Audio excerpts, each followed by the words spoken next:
So there is a lot to get into tonight as far as everything that we are seeing, the carnage and the damage there. Let's bring in Richard Goldberg, a senior advisor for the Foundation of Defenses and Democracies.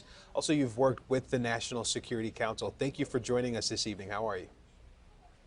Great, thanks for having me. We are glad to have you. As we're continuing to see everything that is happening there, it is just devastating to see how so many people are negatively impacted by all of this. What are you thinking are the next moves, especially as it concerns the U.S. and its involvement?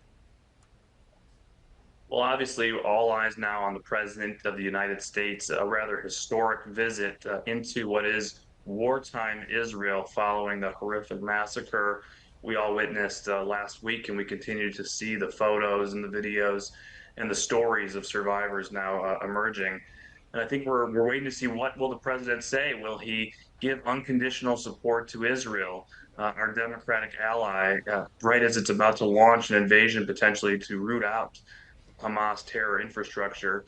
Will he hold Iran accountable? Will he call on other allies like Qatar and Turkey to close down their Hamas offices?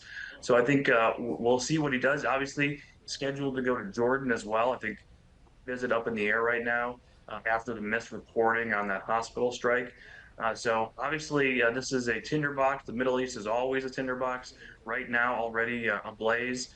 But important for us to remember, this is the United States democracy going to stand with a fellow democracy under attack by terrorists. That's right. And considering the president's visit, we also know that we're sending more military personnel over there. Do you think that's at all symbolic of the fact that the U.S. could be getting more involved? Yeah, what I think we're seeing is that the intelligence picture from Iran is flashing red right now. That the Iranians are pushing Hezbollah, another terrorist organization in the north that's even more heavily armed, much more dangerous than Hamas, to get into the fight and open a northern front that Israel would have to deal with. And so, in order to prevent that northern front from opening, and who knows what else Iran might be planning, I think the president is sending additional forces to show deterrence, to show confidence and support for our ally. And you've heard his rhetoric saying, Iran, Hezbollah, don't think about it. Don't make this mistake. We're willing to back up our ally with military might, not likely with troops on the ground, but potentially with the missiles that those carrier strike groups are carrying. Something we've been watching for as well is the possibility of a ground invasion. And we know that Hamas has intricate tunnels built under Gaza. How do you think some of that could come into play? Listen, this is at top of mind, I think, for the Israeli Defense Force right now. They know they're walking into booby traps. They know they're walking into an extensive tunnel system. And they also know that it's possible that Iran could be waiting for them to enter Gaza, get bogged down in that ground invasion, and then unleash Hezbollah in the north for just an incredible amount of damage that they will be able to inflict. 100,000 precision guided munitions that Iran has provided them up in the north. So this is very complicated, but in the end, Israel, because of that massacre, has a deterrence problem right now vis-a-vis its enemies. It has to restore deterrence. It can't just rely on the United States sending carrier strike groups. That's not sustainable. And so all eyes are on when this invasion will start, what Israel's planning, and how they will deter Iran and put Iran back on its heels rather than Iran being on the offensive. Yeah, we know there are a lot of intricacies there. Are you surprised at all that that ground invasion has not started just yet? I think a lot of people thought it was going to start. In the end, the Israelis don't have to go until they're ready to go.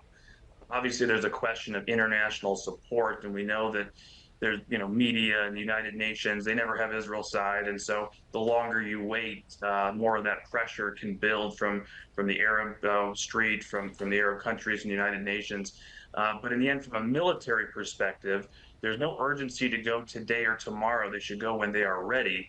If there's heavy rains, if there's intelligence gaps, if there's not a unified position on whether to deal with the northern threat first or the southern threat first, Israel should take its time, and we should give it the space and time to sort that out to make sure this is a successful military operation that actually results in the end of this Hamas terrorist organization. As tensions continue to build and the president is there to visit and also other world leaders now speaking out, do you think any of that leadership and their involvement could have any kind of trajectory in what we're seeing happening here now and any peace in the future?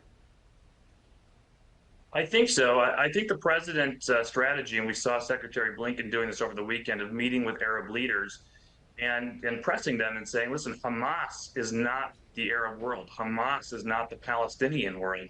This is an Iran backed terror organization that pledges the destruction of Israel and the murder of Jews. That's their entire thesis and ideology.